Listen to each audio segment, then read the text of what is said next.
എന്റെ നാട് ജനകീയ കൂട്ടായ്മ നൽകുന്ന അമ്മമാർക്കുള്ള പ്രതിമാസ പെൻഷൻ പദ്ധതി സ്നേഹ കൈനീട്ടം ഡീൻ കുര്യാക്കോസ് MP കോതമംഗലത്ത് ഉദ്ഘാടനം ചെയ്തു.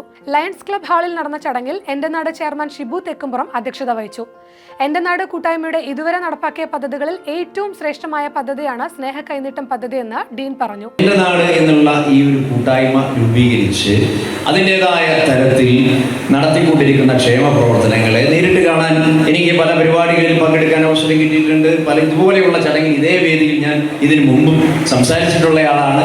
അപ്പോൾ ചെയ്തു വന്ന മഹത്തായ പ്രവർത്തനങ്ങളെ എല്ലാം വെച്ചുകൊണ്ട് ഞാനിവിടെ പറയുന്നു, ഇന്ന് വരെ നടത്തിയതിൽ വെച്ച് ഏറ്റവും മികച്ച പദ്ധതിയാണ് ഇവിടെ ഇപ്പോൾ ഈ സ്നേഹ കൈനീട്ടം എന്ന് പറയുന്നത്. മുഖ്യാതിഥി പ്രശസ്ത ചലച്ചിത്ര താരം മിയ ജോർജ് പെൻഷൻ വിതരണം നടത്തി.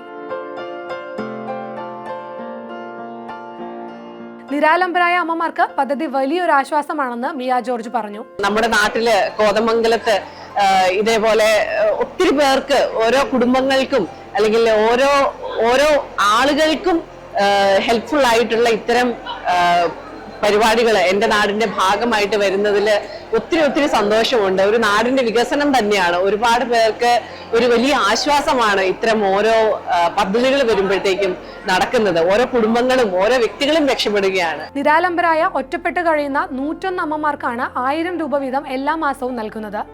ഡയാലിസിസ് രോഗികൾക്കുള്ള കൂപ്പണുകൾ, കിടപ്പ് രോഗികൾക്കും ക്യാൻസർ രോഗികൾക്കുമുള്ള പെൻഷൻ തുടങ്ങിയ കരുതൽ പദ്ധതികളുടെ തുടർച്ചയാണ് സ്നേഹ കൈനീട്ടവും. JC Saju, professor KM Kuriakose, Prince Varkey, Biji Shibu, CK Sathyan, Joshy Pottakkal, CK Eldhose, Dami Paul, James Korambel, MK Venu, advocate Shibu Kuriakose തുടങ്ങിയവർ പങ്കെടുത്തു. കോതമംഗലം നിയോജക മണ്ഡലത്തിലെ മുഴുവൻ പഞ്ചായത്തുകളിലേക്കും ഈ പദ്ധതി വ്യാപിപ്പിക്കുമെന്ന് എന്റെ നാട് ചെയർമാൻ ഷിബു തെക്കുംപുറം പറഞ്ഞു. എല്ലാ മാസവും 1000 രൂപ ഈ അമ്മമാർക്ക് എത്തിച്ചു നൽകുമ്പോൾ അവരുടെ ചെറിയ ആവശ്യങ്ങൾ നിറവേറ്റുവാൻ തീർച്ചയായും അത് ഉപകരിക്കും എന്നുള്ള കാര്യത്തിൽ യാതൊരു സംശയവുമില്ല.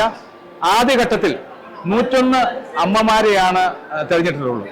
തുടർന്ന് ഈ നിയോജകമണ്ഡലത്തിലെ മുഴുവൻ പഞ്ചായത്തുകളിലേക്കും ഈ പദ്ധതി വ്യാപിപ്പിച്ചുകൊണ്ട് എല്ലാ അമ്മമാർക്കും, ഒറ്റപ്പെട്ട് തഴയപ്പെട്ട് ജീവിക്കുന്ന എല്ലാവരെയും ചേർത്ത് നിർത്തിക്കൊണ്ട് ഈ പദ്ധതി ജനകീയമായി മുന്നോട്ട് കൊണ്ടുപോകാനാണ് തീരുമാനിച്ചിട്ടുള്ളത്.